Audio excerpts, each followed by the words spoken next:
नमस्कार, स्वागत है आप सभी का IB स्टार न्यूज में और मैं हूं आपके साथ जुबैर चौधरी। वक्त तो चला है अपना उत्तर प्रदेश का, जहां सबसे पहले बात बलिया की कर लेते हैं।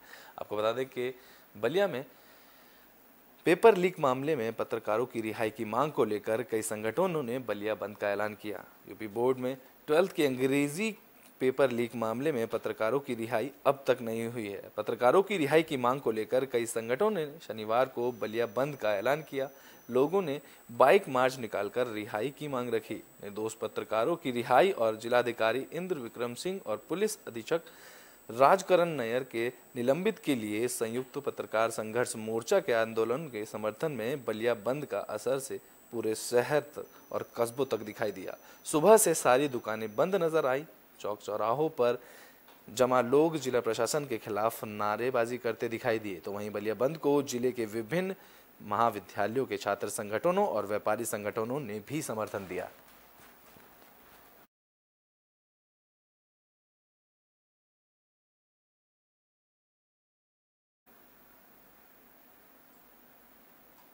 बुलेटिन में बात अब फिरोजाबाद की कर लेते हैं। आपको बता दें कि फिरोजाबाद में ट्रांसफार्मर में आग लग गई, जिससे पूरे इलाके में सनसनी फैल गई।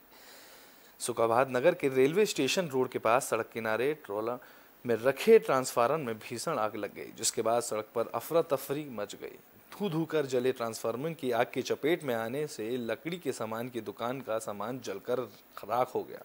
आग लगने से क्षेत्र की बिजली आपूर्ति पूरी तरह से बाधित रही। तो वहीं आग के लपटों से रोड पर जाम लगा। इस दौरान पुलिस राहगीरों को सुरक्षित निकालने में जुटी रही। वहीं आग लगने की वजह ओवर हीटिंग को बताया जा रहा है। का सीजन है, ऑयल गर्म होता है तो इसमें से आग लग जाती है। तो आग लग गई थी, फायर टेंडर को मौके पर बुलाया गया है। अब आग काबू पा लिया गया है और इसकी वजह से जरा सा जाम की समस्या बनी। आग लगने की वजह से जो बोर्ड भी जाम रहा है, कैसी व्यवस्था रही पुलिस की? देखिए, अब चूंकि आग है, लोगों की सुरक्षा हमारी पहली प्राथमिकता है। बुलेटिन में बात अब मुजफ्फरनगर की कर लेते हैं। आपको बता दें कि यहाँ बीते दिन एक बच्चे को अगवा कर लिया गया है, जिसके बाद पुलिस को इस मामले में बड़ी सफलता हाथ लगी है। बता दें कि मुजफ्फरनगर पुलिस की इस बड़ी सफलता में सर्विलांस की मदद से पुलिस टीम ने अपहरण करने वाले आरोपियों को मुठभेड़ में मार गिराया है, जिसमें दोनों तरफ से चली गोली में एक आरोपी पुलिस की गोली लगने से घायल हो गया। तो वहीं पुलिसकर्मी की गोली लगने से आरोपी घायल हुआ। मुठभेड़ के दौरान पुलिस टीम ने अगवा बच्चे को सकुशल बरामद किया। तो वहीं दोनों घायलों को उपचार के लिए जिला अस्पताल में भर्ती कराया गया। दरअसल 7 अप्रैल को नगर कोतवाली क्षेत्र के दक्षिण खालापार के में एक 11 साल के बच्चे को उस समय अपहरण कर लिया गया जब वह घर से सामान लेने के लिए निकला था।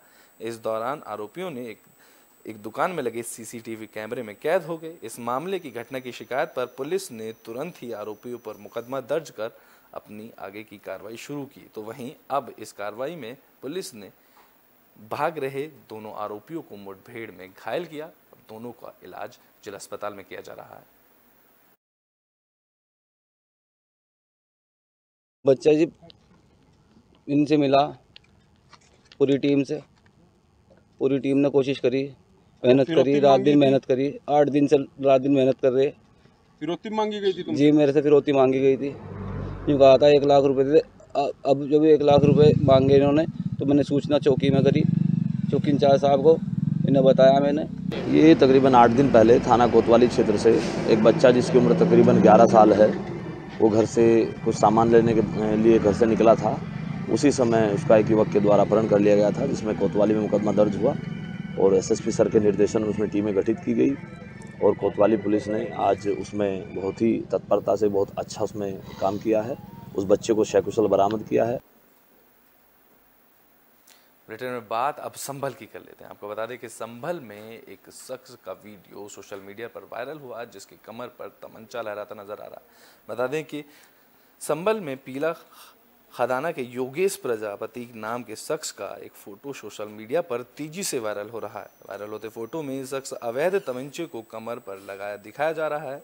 दरअसल इस फोटो को योगेश प्रजापति के सगे साले सुनील प्रजापति ने अपने ही बहनों को फंसाने के लिए रिश्ते में खटास होने के कारण जीजा पर कार्रवाई करने के उद्देश्य में आपसी दुश्मनी की वजह से इस फोटो को वायरल किया गया है।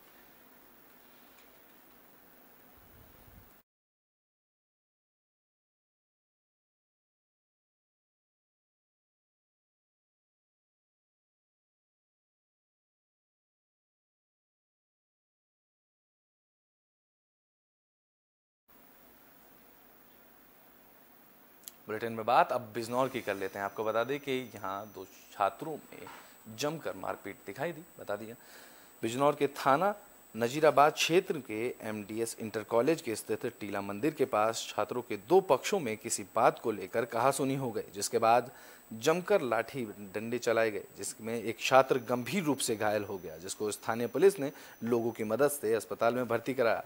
घायल छात्र का आरोप है कि छात्र किसी कार्य से टीला मंदिर रोड पर गया था, तभी आरोपी पक्ष के किसी बात को लेकर कहासुनी हो गई। देखते ही देखते कहासुनी मारपीट में बदल गई। दोनों पक्ष में लाठी डंडे चलाए गए, जिससे एक छात्र घायल हो गया। वहीं घटना की सूचना पर पहुंची पुलिस ने घायल छात्र से पूछताछ कर मामले की जांच भी खोजबीन शुरू कर दी है। क्या किए? जी मेरा भाई है यश जी। ये मकबरे का रहने वाला है। ये क्या? घर के काम से किसी गया था। इसका नाम क्या लड़के का? यश राजपूत। अच्छा। और ये घर के काम से किसी गया था, किसी इसे लूटपाट करने के चक्कर में से बंदूक की बट मारी और बेसबॉल बैट। और अभी थोड़ा सा होश में आया था, हर्ष नाम बता रहा है जिसने मारा है, बाकी अभी कुछ पता नहीं। बुलेटिन में बात अब बिजनौर की कर लेते हैं। आपको बता दें कि बिजनौर में बेखौफ बदमाशों ने एक युवक पर गोली चलाई, जिसका वीडियो सीसीटीवी कैमरे में कैद हो गया। बता दें कि बिजनौर के थाना नजीबाबाद के संतोषी माता मंदिर के पास बदमाशों के हौसले बुलंद दिखाई दिए। बदमाशों ने शरेआम बाइक पर सवार दिन दहाड़े कई राउंड की फायरिंग की। इस फायरिंग में एक बाइक सवार युवक की गोली लगने से घायल हो गया। वहीं घायल युवक को निजी अस्पताल में भर्ती कराया गया। इस घटना से इलाके में अफरा तफरी मच गई। तो वहीं इस दौरान सीसीटीवी कैमरे में 2 बदमाशों की कई राउंड फायरिंग की तस्वीरें भी कैद हो गईं।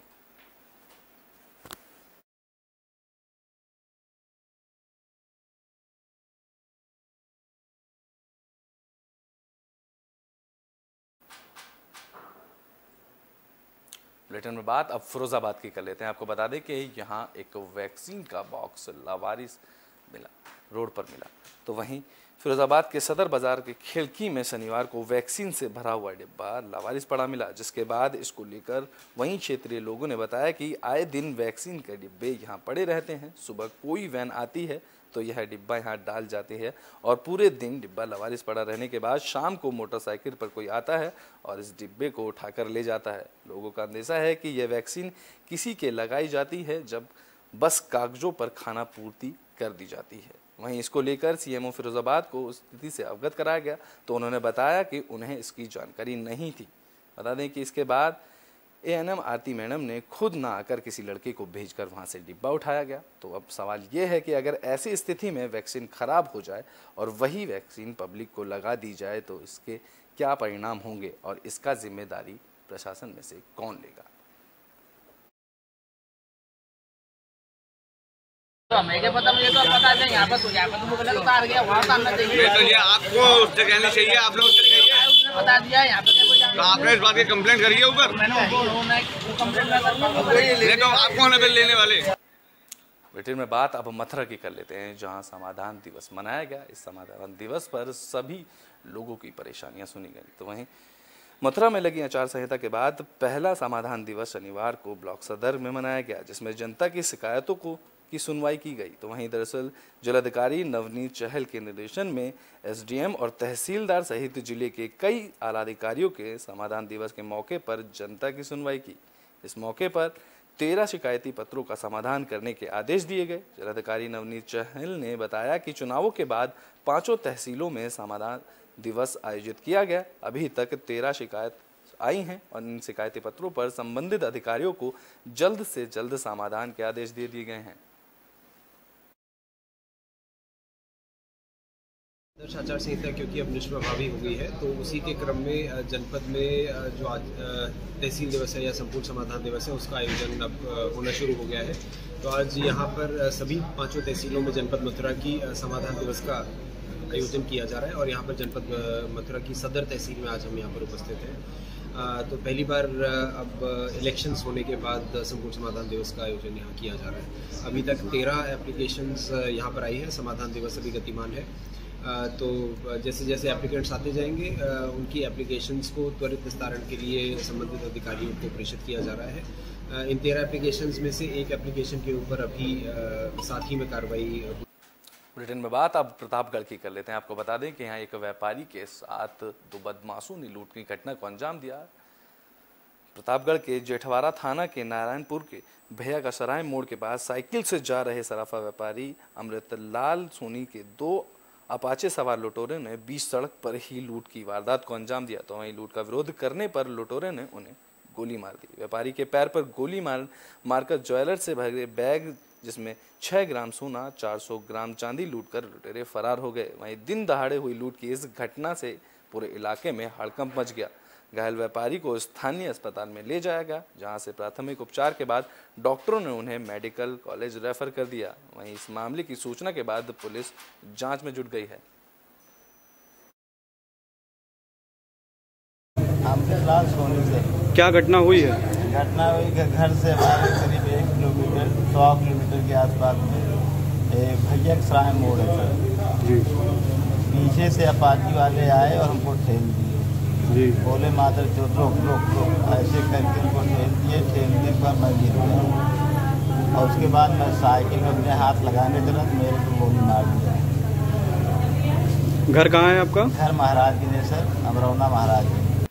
बुलेटिन के आखिरी में बात गाजियाबाद की कर लेते हैं। यहाँ एक शत्रु भूमि पर हो रहे निर्माण कार्यों को प्रशासन ने रुकवा दिया। गाजियाबाद के मोदीनगर क्षेत्र में 600 बीघा शत्रु भूमि का मामला सामने आया और तहसील प्रशासन ने इसे गंभीरता से लेते हुए भूमि चिन्हित करने के साथ साथ नवनिर्माण पर रोक लगा दी। तो दूसरी ओर दशकों से रह रहे लोगों के सामने आशियानों को बचाने की जद्दोजहद शुरू हो गई। ग्राम सीकरी खुर्द के साथ साथ कुछ ऐसी कॉलोनियां हैं जिन्हें जीडीए की ओर से अप्रूव्ड की गई।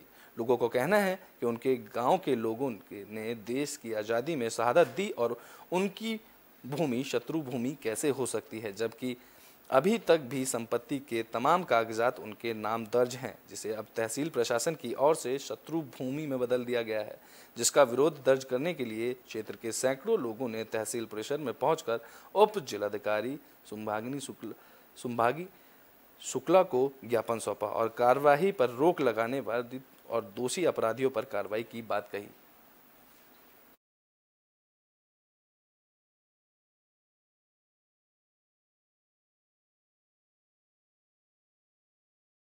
सीकरी खुर्द गांव चकबंदी में आया। यहाँ किसी की थोड़ी बहुत जमीन रही होगी, जो मेरठ के रहने वाले थे वो पाकिस्तान चले गए, थोड़ी बहुत उनका हिस्सा होगा, मुझे नहीं जानकारी कितना है, लेकिन बहुत मामूली सा हिस्सा उनका था। चकबंदी में जब चकों के दाम लगे, जब उसके हिस्से बटे, जब उसके आने लगे, तो चकबंदी में इन्हीं राजस्व विभाग के अधिकारियों ने गांव में चकबंदी करी और किसानों को उनकी जमीन के बदले में जमीन दे दी गई। इनकी जो दादा लाई जमीन थी उसको दूसरी जगह छोड़ दिया गया और इनको ये जमीन चकबंदी में दी, सरकार ने दी, सरकार के अधिकारियों ने दी। आज पता लगता है कि इन्होंने उस जमीन को शत्रु संपत्ति में घोषित कर दिया है। लेकिन मेरा ये कहना है सरकार से और इन प्रशासन के अधिकारियों से कि आपने जमीन के बदले में चकबंदी में किसानों को जमीन दी। का केस चला था पुराने समय से, तो उसमें एक डिसीजन और एक नोटिफिकेशन आया राजस्व विभाग के, थोड़ा उसकी वजह से अफरा-तफरी का माहौल है, क्योंकि मोहल्ले जो प्रॉपर्टी डीलर्स ने बेचे थे उनको भी शत्रु संपत्ति में इंक्लूड कर दिया है। तो इस विषय में तहसील से भी बात करी और उच्च स्तर अधिकारियों को, प्रमुख सचिव को और केंद्रीय सरकार को इससे अवगत कराएंगे। अपना उत्तर प्रदेश में अभी के लिए बस इतना ही। देश और दुनिया की तमाम खबरों के लिए देखते रहें एबी स्टार न्यूज़।